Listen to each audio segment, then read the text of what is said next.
하겠습니다. 자, 이번에 정말 마지막에 유시민이 보여줬던 이 보수의 진보의 민낯.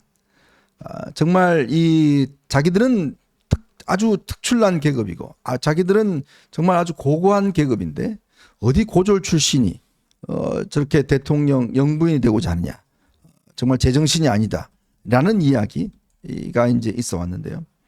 결국 이재명이 하루가 지나고 난 다음에 사과했으니 국민들이 용서할 것이다라는 이야기를 했습니다. 근데 이게 사과로 보여지시는가요? 네? 내재적 접근 이게 사과로 보여지시는가요? 아니 그거 보면 옛날에 김대업이 있잖아요. 네. 이회창 두 아들 갖고 허위 사실로 흑색선 전해갖고 낙선시킨 김대업. 김대업이 나중에 그 허위 사실 유포로 깜빵에 갔다 와서 한나라당에서 사과를 했더니 사과 한 깨짝을 당사로 보냈거든요. 네. 사과는 그거보다도 못한 사과예요. 이거는. 그거보다도 못한 사과입니다. 네. 내재적 접근.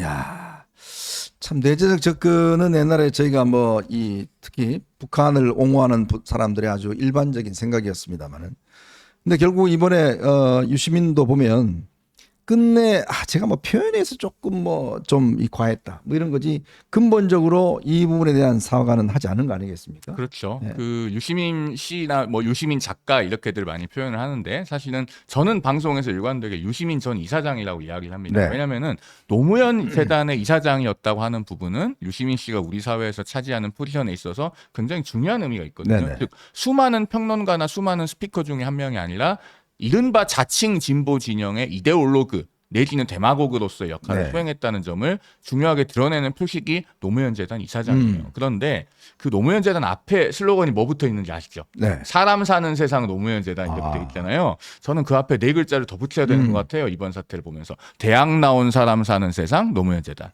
그러니까 지금 설량영 씨는 고졸이라고 갈 수 없는 자리가 있고, 그렇죠. 대학생과 결혼해서 뭐 의식이 고양됐고, 뭐 이런저런 뭐 심지어는 정신 나간 사람이라는 입에 담지도 못할 표현까지 쓰잖아요. 그런 것들을 보면서 자칭 진보니 개혁인이 운이하는 사람들이 얼마나 위선적이고 선민의식이 가득 차 있는가, 그리고 그들이 말하는 개혁이나 진보나 평등이라고 하는 것이 얼마나 거짓된 것인가를 여과 없이 보여주는 발언이고, 네. 그런 것을 김어준 씨 유튜브에서 또 유시민 씨가 여과 없이 얘기를 한 것 아니겠습니까? 그리고 이재명 후보는 그 때리는 시어머니보다 말리는 시누이가 더 밉다고 이제 뭐 사과했으니까 넘어가자는 식으로 이야기를 해요.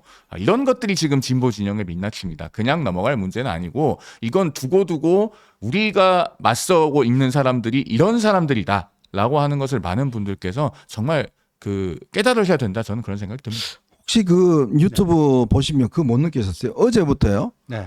노무현 대통령의 옛날 연설 짤들 있잖아요. 네.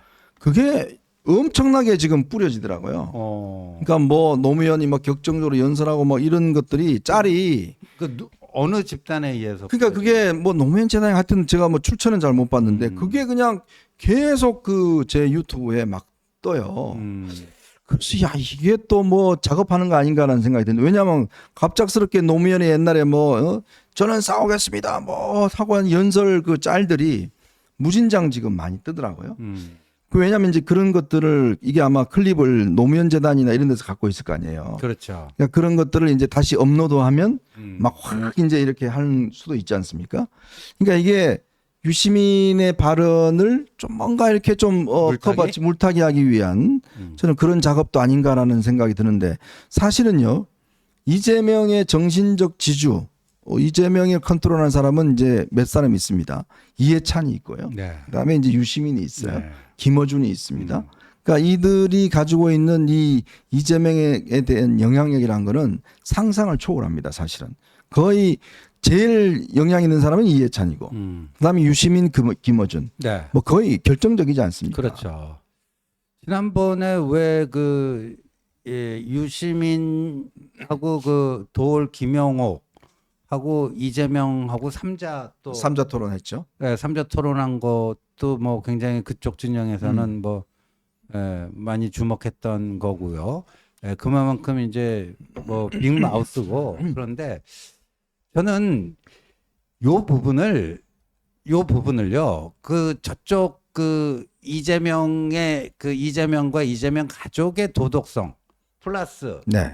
대표 스피커인 그 유시민의 반인간성. 음흠. 저는 이게 비인간도 아니라고 보고 그쵸, 반인간이죠. 반인간성이에요. 천박한 것도 아니고요.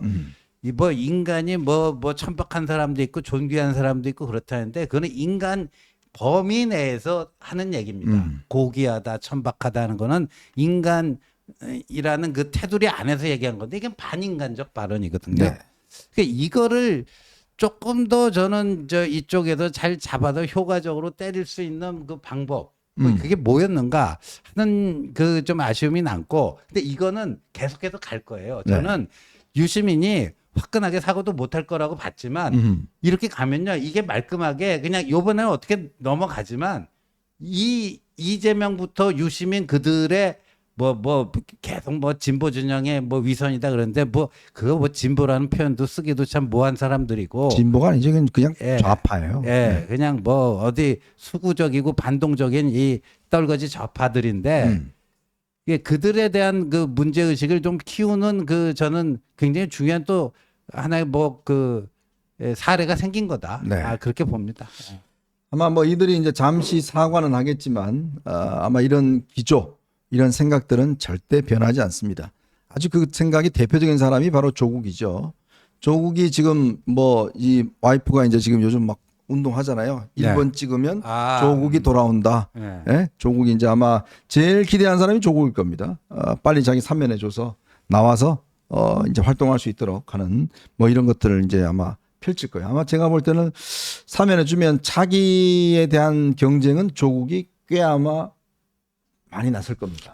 그 얘기를 들으니까 참 또 암담하네요. 그러니까 우리 시청자들께서도요 방송에서 가끔 무슨 뭐 야오당 이젠 야당은 없습니다. 네네. 여야가 없으니까 근데 야오당 무슨 뭐 진보 오당 이런 표현들을 많이 네. 들으셨을 거예요. 그런 표현들을 들을 때마다 은연중에 속지 마시기 바랍니다. 그 당이 뭐 5개씩 있는 것 같지만 조국혁신당은 공식적으로 지금 이재명 후보 지지하고 있잖아요. 그렇죠. 그리고 진보당은 그 헌재에서 위원정당으로 해산된 통합진보당의 후신인데 이재명 후보가 단일화했습니다. 그리고 네. 나머지 무슨 사회민주당, 기본소득당 이렇게 국민들께서 잘 알지도 못하시는 당들은 다 민주당하고 비례위성정당 같이 구성했던 당들이에요. 네. 이렇게 여러 개의 당들이 뭔가를 하는 것처럼 모양새를 갖추는 것이 북한에서도 많이 하는 수법입니다. 조선노동당 말고도 무슨 뭐 조선사회민주당, 네. 뭐 천도교 청우당 이런 게 있어서 복수정당제가 되는 것처럼 가장하고 있잖아요. 그런 수법을 본따서 뭐 진보 5당이 뭐 5당이 동시에 징계안을 제출했다느니 뭐 이런 식으로 하고 있다라는 말씀 드리고요. 유시민 씨에 대해서 짧게만 한마디 덧붙이고 네. 넘어가겠습니다. 그 유시민 씨는 말과 글을 다루는 일을 직업적으로 하는 데 있어서 기본이 안 된 분입니다. 네. 이거 제 얘기가 아니에요. 본인이 과거에 했던 말입니다. 그 한동훈 전 대표 검사 시절에 노무현 재단 계좌 추적했다고 허위 사실 발언해서 고소당하고 민사적으로 손해배상 청구받고 했잖아요. 네. 그 당시에 유시민 씨가 밝힌 사과문에서 말과 글을 다루는 일을 직업으로 삼는 사람으로서 기본을 어긴 행위였다. 스스로 인정했어요. 그러면서 그 당시에 뭐라고 했습니까? 저는 앞으로 일절 정치평론을 하지 않겠습니다 했잖아요.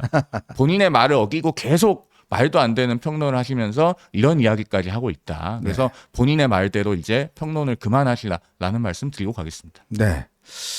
아마 6월 3일이 지나면 새로운 싸움이 시작될 겁니다. 이 새로운 싸움은 훨씬 더 지금보다 더 치열하고 더 아마 격렬하게 벌어질 가능성이 있습니다.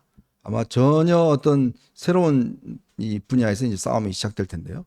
그러기 위해서는 우리 스스로 당당해야 되고 또 똘똘 뭉쳐 있어야 됩니다. 아마 더 힘든 싸움이 전개될지도 모르겠습니다. 그리고 저들은 또 이제 만약에 선거 이긴다면 훨씬 더 강한 무기를 갖게 됩니다. 그 무기는 지금껏 우리가 경험할 수 없었던 입법과 사법과 행정 모든 것을 장악한 무기를 갖고 있을 겁니다.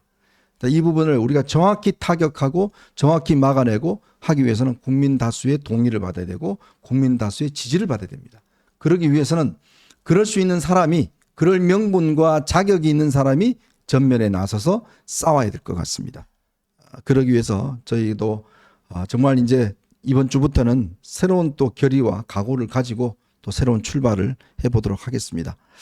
저희는 또 내일 만나 뵙고요. 저희가 6월 3일 날은 오후 2시에 방송을 해드리도록 하겠습니다. 저희 셋인데 그나마 오후에 저희들이 이제 뭐 개표 방송들이 이런 것들이 많이 있어서 오후 2시에 저희들이 방송을 해드리도록 하겠습니다.